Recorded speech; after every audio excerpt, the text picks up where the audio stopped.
Amigos todos, gracias por estar junto a nosotros. Es UPEA Televisión. Como ya es de costumbre en este sector, Canal 25, UPEA Televisión, está Richard Torres Juaniquina. Magister, muy buenas tardes. Gracias por acudir.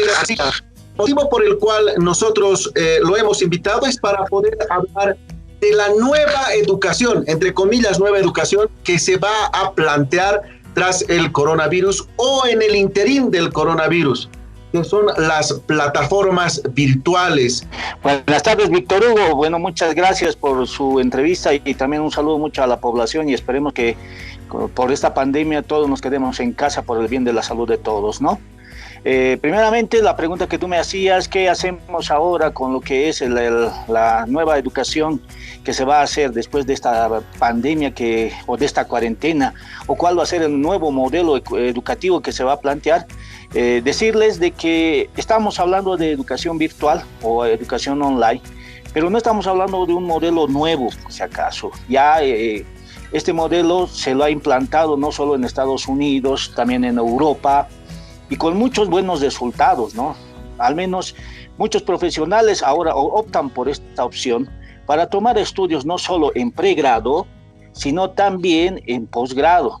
Y también en algunos casos, algunos sistemas educativos ya avanzados, como en Norteamérica, ya están utilizando en lo que es en la educación regular, en la educación básica, como se podría decir, para forma de apoyo para la educación. Porque al menos tenemos diferentes recursos audiovisuales, no solo videos, recursos didácticos, que en estos tiempos son de apoyo para la educación, de lo que antes no se podía tener acceso a una biblioteca, ¿no? Que tenía un tiempo de duración de revisar una bibliografía, también de tener un material al tiempo para la lectura o más didáctico. En estos tiempos, con todas las tecnologías, las redes sociales que tenemos, todo eso, podemos tener un acceso a información bastante, ¿no? Este modelo se podría decir que ha comenzado desde los años 50 del siglo pasado, pero no se ha tomado mucha importancia en nuestro país debido podría decirse, el analfabetismo tecnológico que tenemos todavía. Hemos visto en estas situaciones que la educación regular han tratado los colegios particulares, están haciendo algunos casos colegios particulares la educación, pero con resultados pocos, ¿no? Se podría decir. ¿Por qué? Primero, que no tenemos accesibilidad a la tecnología. Segundo, de que las propias personas que acceden a este nuevo modelo no tienen un equipo adecuado y no saben el uso adecuado de las tecnologías. Y en muchos casos también las personas mismas, las que tienen estas tecnologías, aunque tengan un celular muy moderno, se podría decir, sabemos muy bien que no utilizan ni el 15% de su celular, ¿no?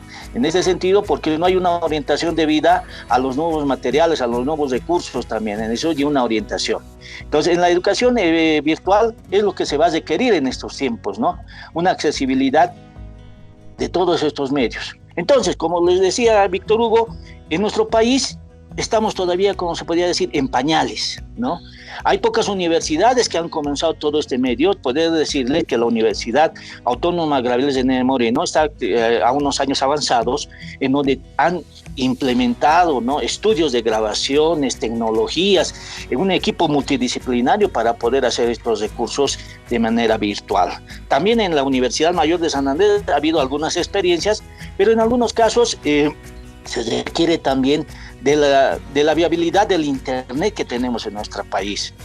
El Internet en nuestro país todavía es caro, se podría decir, a lo que es en otros países en Latinoamérica, y por eso mismo ahora estamos viendo en ese sentido que ya el gobierno se está dando cuenta en este sentido de que los recursos tecnológicos como el satélite debe garantizar el acceso a la educación o la democratización, como yo le digo, la democratización de la educación en ese sentido. Entonces, también ahí requiere una experiencia de profesionales que manejen recursos y también cómo manejar esos pequeños recursos para transmitir en una didáctica virtual. ¿A qué me refiero? ¿Cómo deben interactuar los profesionales, ¿no?, con sus propios estudiantes? Ya es otra dinámica, es muy diferente a lo que hemos visto en las aulas de la educación tradicional.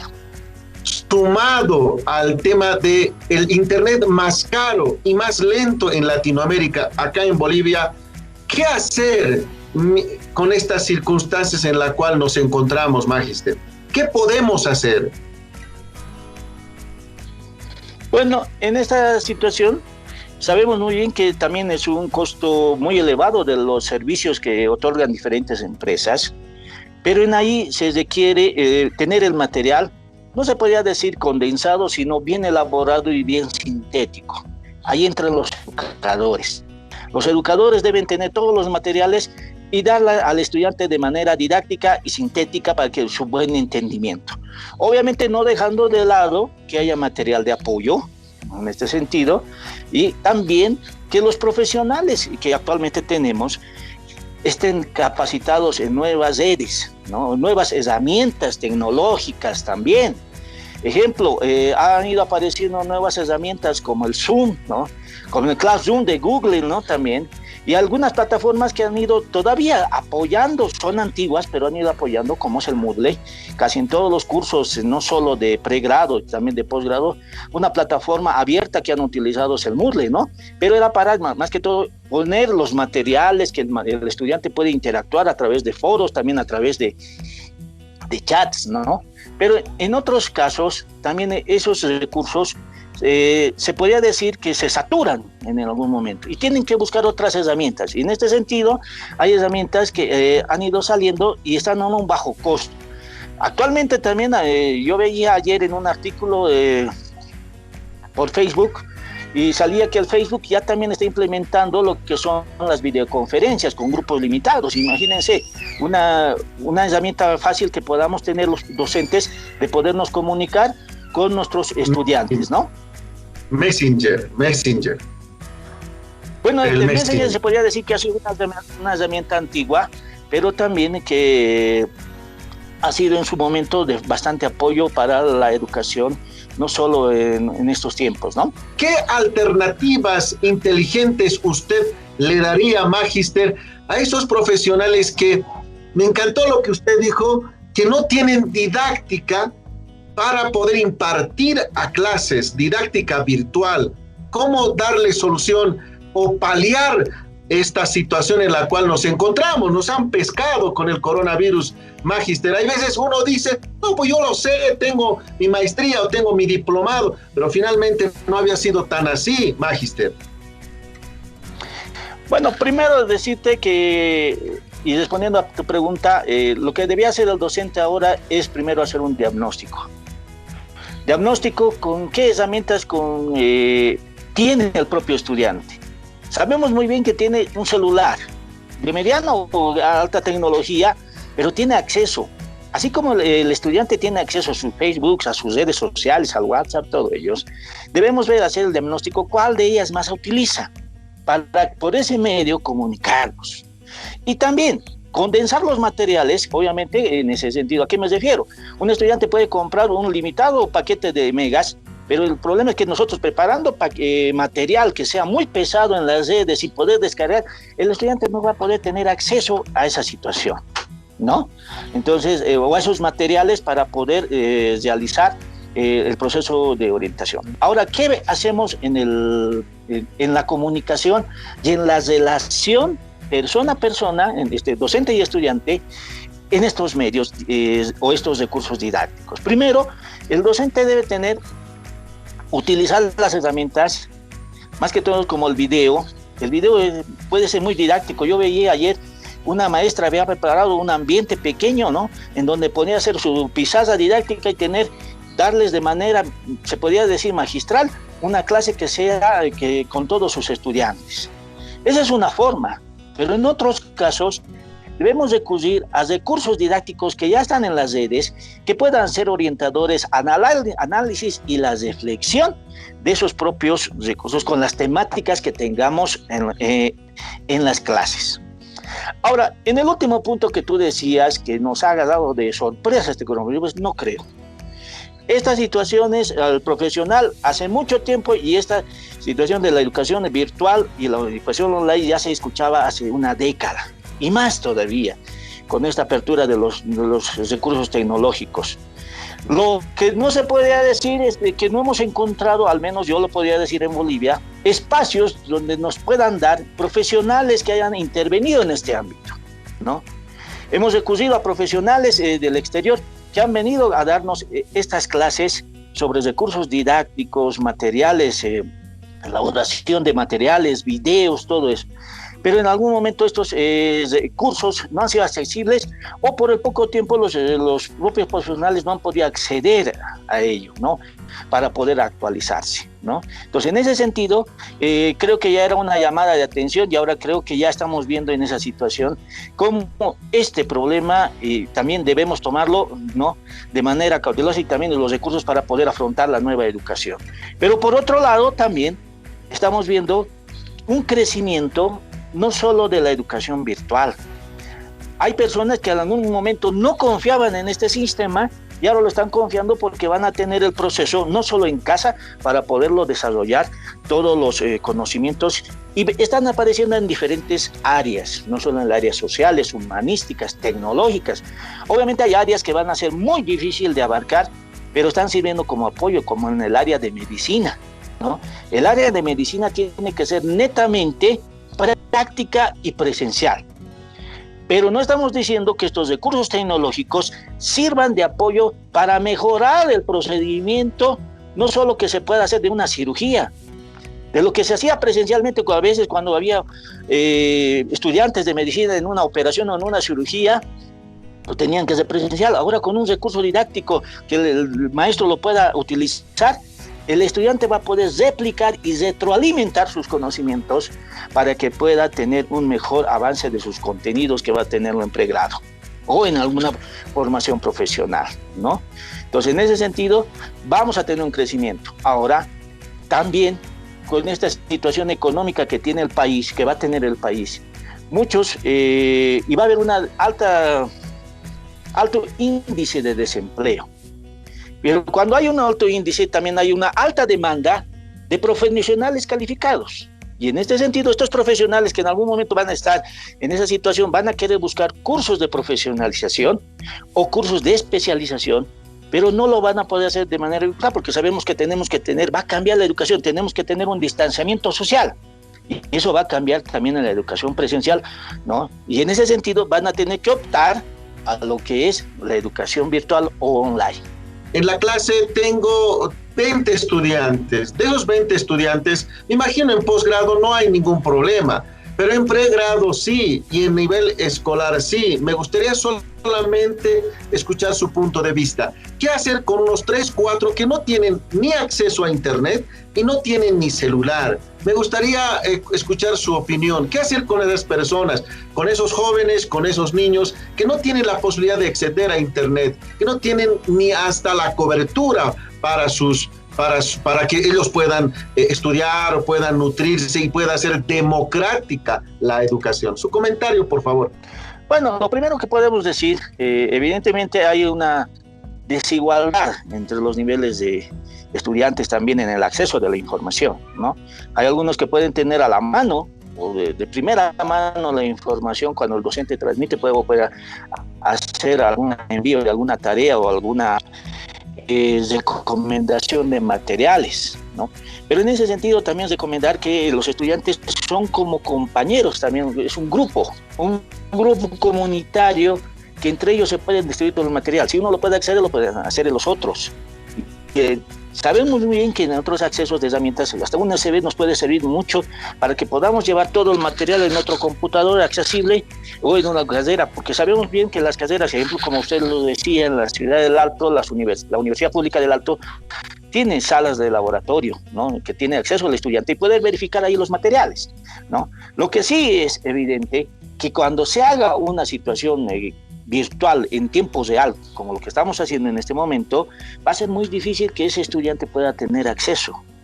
Va a tener que recurrir a salas de internet en donde va a tener que invertir 1 hora o 2 horas. Y mucho también depende de la accesibilidad que va a tener o se podría decir la factibilidad del internet también en ese sentido, ¿no?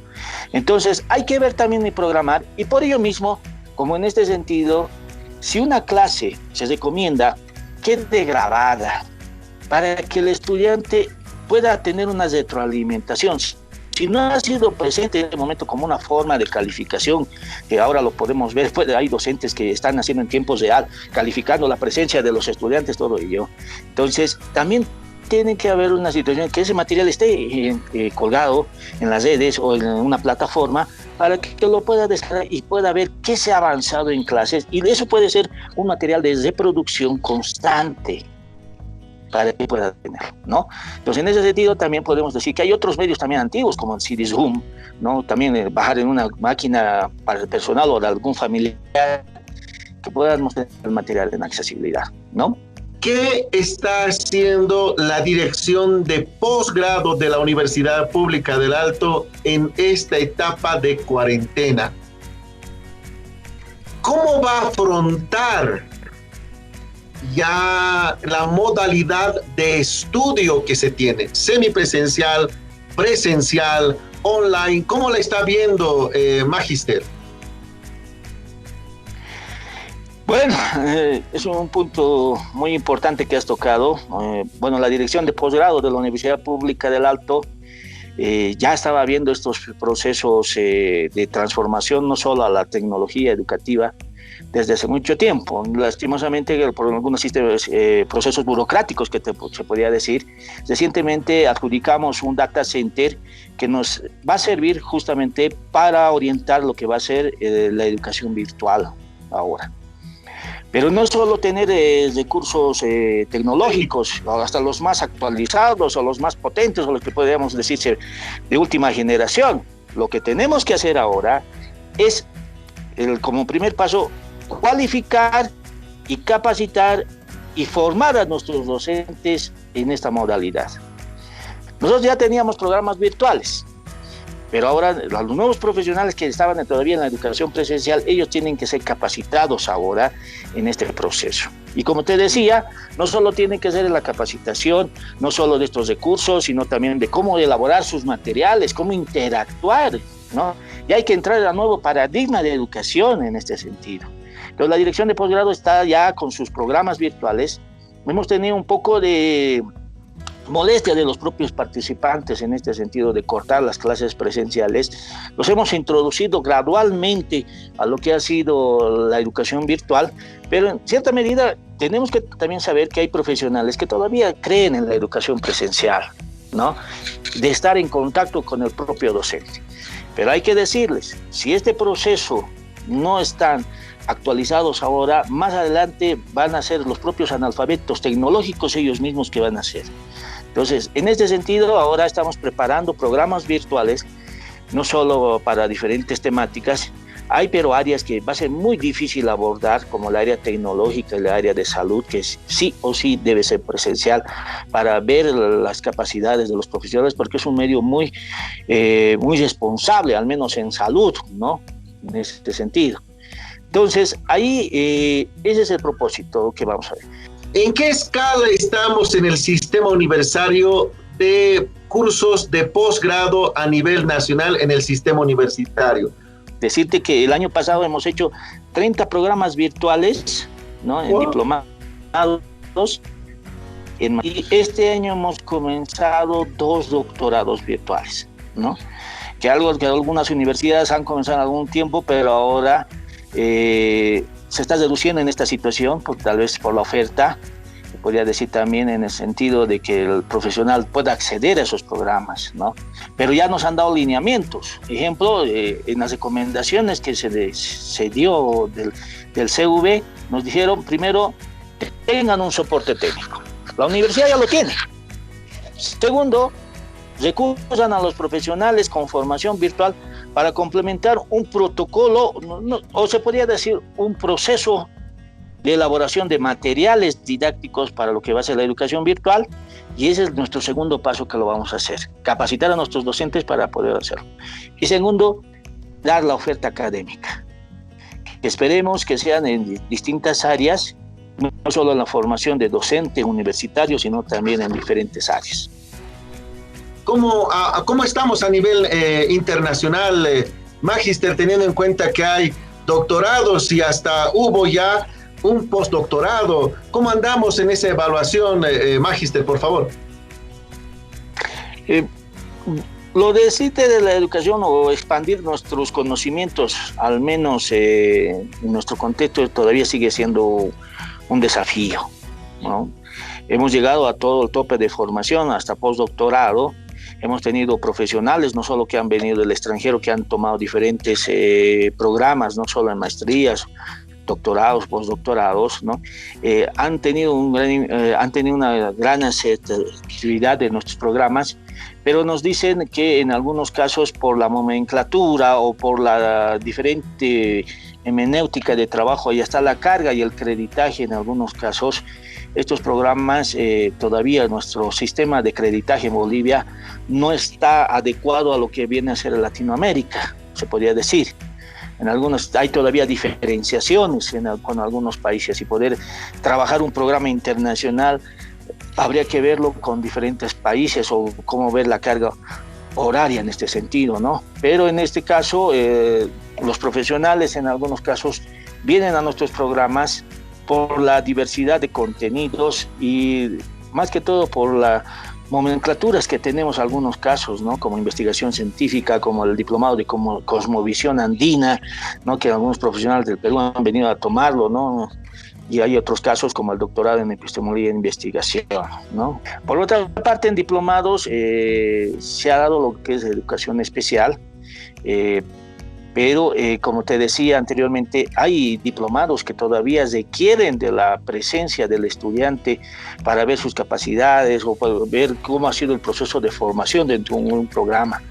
Entonces, es necesariamente la presencia misma con el docente, ¿no? En algunos casos, ¿no? Pero, por otra parte, que en otras temáticas como ser educación superior por competencias, eso sí se ha dado el programa en diplomado y maestría, que hemos tenido bastantes resultados. Magister, su despedida y alguna acotación, por favor. Estamos en el epílogo de esta entrevista. Nos ha ayudado bastante para poder entender muchas cosas que estaban ahí en la nebulosa. Magister, su despedida y muchas gracias nuevamente por su tiempo, por favor. Bueno, muchas gracias, Víctor Hugo, por la entrevista. Solo decirles a los televidentes que quedémonos en casa por la salud de nuestra familia y de nosotros mismos, que va a venir tiempos mejores y va a haber una transformación en la educación, y también tenemos que estar viendo ese para futuro.